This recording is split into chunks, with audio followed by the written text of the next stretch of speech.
let me say to the African Caribbean Presidential Inaugural Ball Committee, I want to thank you for this recognition today. Let me stop and acknowledge my colleague, the Honorable Barbara Lee.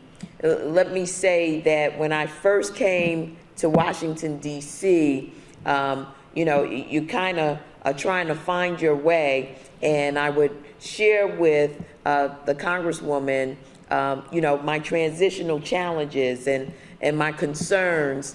And one of the things that she did immediately was to really take me under her wing.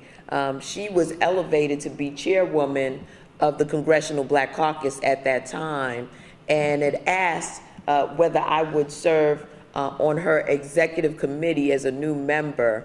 And that her providing that space for me helped me to sort of get my bearing and find my voice. So I wanted to just publicly thank her, because she didn't have to do it. There were a whole lot of freshmen that came in, but saw something in me that you know, made her feel like I could handle that leadership position that she put me in. So thank you once again, Barbara Lee.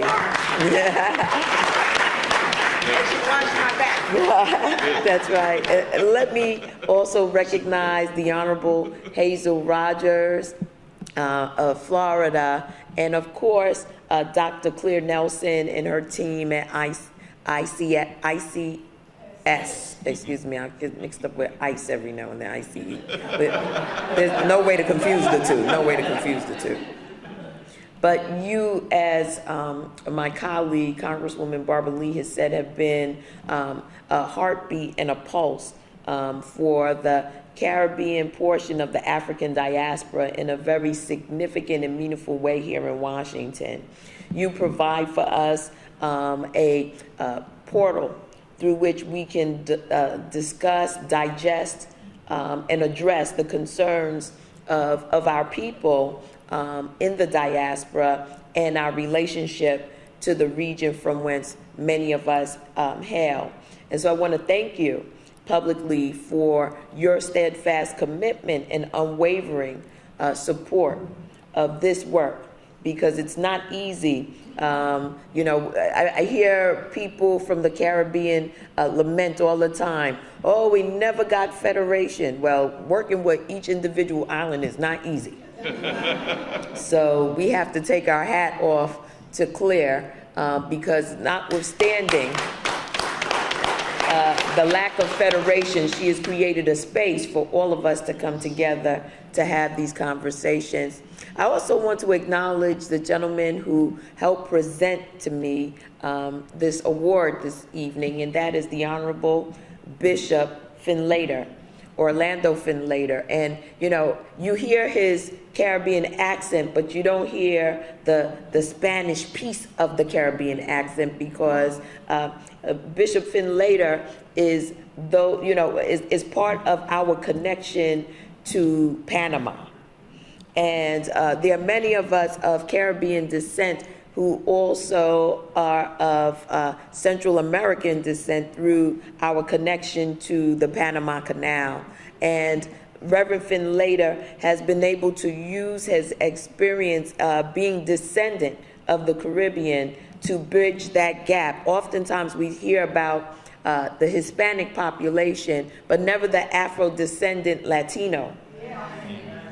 And so when we see Bishop Finlater, he speaks for a whole group of people who are marginalized in the debate around comprehensive immigration reform, and has been a true leader, a coalition builder, and a movement starter. And I want to thank you, Bishop, for the work that you have been doing here in Washington. You know, Bishop Finlater has the White House on speed dial. He gets their answer far quicker than I do. So that's a good thing to know, especially because he's in my constituency. But to everyone here present, I want to just again thank you so much for the recognition that I've received today. I will use this recognition to be a motivation to do even more on behalf of our community, to be a voice, and to reach out and to connect with those who wish us well, who want to be a part of our struggle and a part of our fight, and have been quite frankly, and that of my brothers and sisters of the Congressional Black Caucus.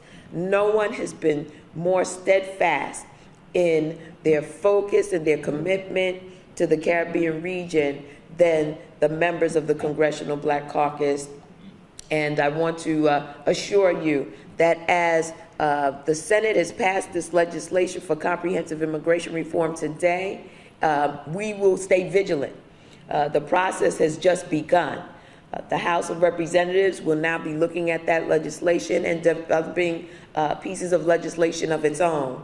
But there's some key elements that we know must be in this legislation in order for it to be truly comprehensive, and we will be vigilant in making sure that all of those key elements are a part of the final product that will become the law of this land. So thank each and every one of you for coming to Washington, for sharing in Caribbean American Heritage Month and our recognition of the contributions that we make to this nation in which we live, our adopted homeland. For those of you who have adopted it, for me, I was born right in Brooklyn, so this is it.